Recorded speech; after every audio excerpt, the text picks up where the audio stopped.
Before I read the other comments from people that they gave, I just want to say how I knew Hugh McCullum. I guess a number of you were thinking maybe he touched only old people, but no, he also touched the young at heart. And a number of us too, young journalists, were in Zimbabwe and Africa at that time.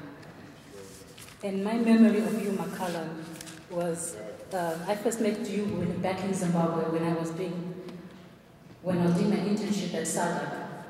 He was my editor, and he did edit a lot of articles and stories. But one thing about Hugh was he treated us as equals. There was no hierarchy with Hugh.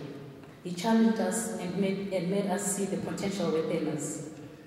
And one distinct memory I remember was when I applied for the job at the World Council of Churches. I had not put Hugh as my reference, and I had to go to Geneva for the interview. And so I was wondering, I'll be away for a week, so how am I supposed to tell them I'm away? I had no holidays left in my holiday list. So the only way I could tell them was I had malaria. Well, at least it was a disease that could give me 1 week off. So I went to Geneva, and when I came back, after a week I got a phone call, and they told me I got the job. And I was so excited, but I couldn't show it in the office, so I just had to keep it cool, because I thought nobody knew. And funny enough, Hugh called me to his office, and then he said, close the door. And I closed the door. And then he stood up and gave me a hug. I was so shocked. I just thought, what's happening here? And he hugged me and told me, congratulations, I knew you would make it. And I was so surprised, I didn't know what to say, because I knew I hadn't been put him as my reference. And so I was just so perplexed and everything. And I guess I underestimated his ecumenical family that he had. And that he had such a huge, everybody. So it looked like everywhere. When I left Geneva and came to Canada, wherever I was, he has worked there before. Whatever I did, he was here before, he started this. And so I hope I will be following his footsteps too, maybe later on in life. But something I remember too was last year during the Canadian Conference of Churches annual meeting, I had the honor to introduce Hugh McCullum before he made his presentation. The theme of the conference was Witness of God's Word. I guess today the theme is still fitting for you. Unlike other so-called expatriates who come to Africa and become experts on African issues overnight, Hugh McCullum took his time to listen and to understand the people and the challenges they faced. The same passion he had for his work with the natives in northern Canada was the same passion he had for Africa. He witnessed the suffering and the injustices, both here in Canada and in Africa. And indeed, he was witness to during the Rwanda Tribunal. When he came back to Canada, I met you when I visited Canada in 2002. We had lunch. And he was just telling me the challenges he was facing coming back from Africa such a long time and back in Canada again. And there was simply, and I guess what he noticed was, it's not that people from the global south have no voices, but it is simply that there is no one listening to those voices. Hence he challenged both the secular and church media to go to Africa, to visit northern Canada, and also bear witness to those social injustices. I guess the challenge he left with us today is to continue his legacy and bear witness to those issues he cared for dearly. And may his soul rest in peace. And with that, I'll continue reading some more messages from Africa.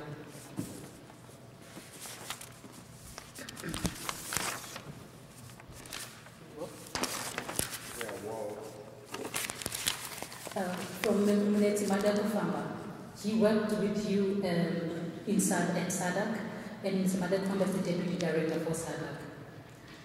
In Hugh's passing, we have lost a dedicated author, selfless mentor, and warm friend.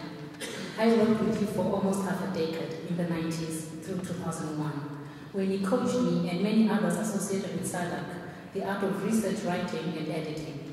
He was always a source of inspiration as we negotiated the long and sometimes frustrating hours often associated with the publishing industry. I recall how my colleagues and I used to tease him about his 100 years of experience in journalism. I'll forever be indebted to him for the time he took to coach and inspire me. I always refer to the vital skills that he taught me during those early years of my writing career when I'm teaching our upcoming writers. His passion for writing and great empathy with the poor in the developing world, where he spent a good part of his life, will be sorely missed. May his soul rest in eternal peace.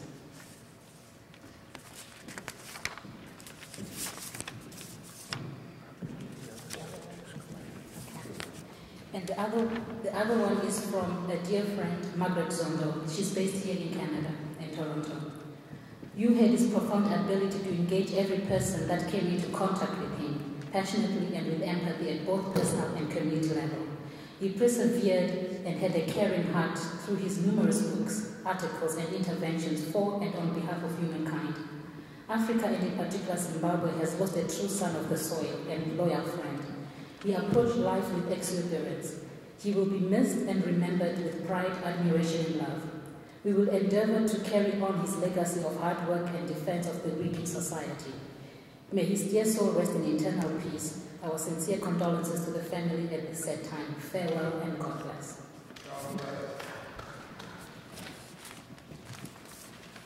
Just one last quotation from someone who is very close to Hugh and who probably owed his life to Hugh and to Rebecca.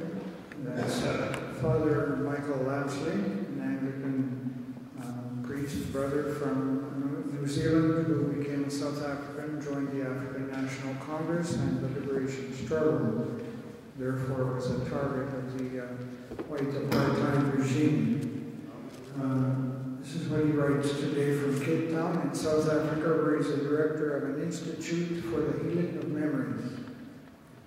In 1983, I came to Canada on a joint SWAPO-ANC speaking tour. That was when I first met Hugh McCullum. He was editor of the United Church Observer and also the chairperson of Kansas, which was a Canadian solidarity organization during the darkest days of apartheid. When Rebecca Garrett and Hugh moved to Zimbabwe, we immediately became close and firm friends.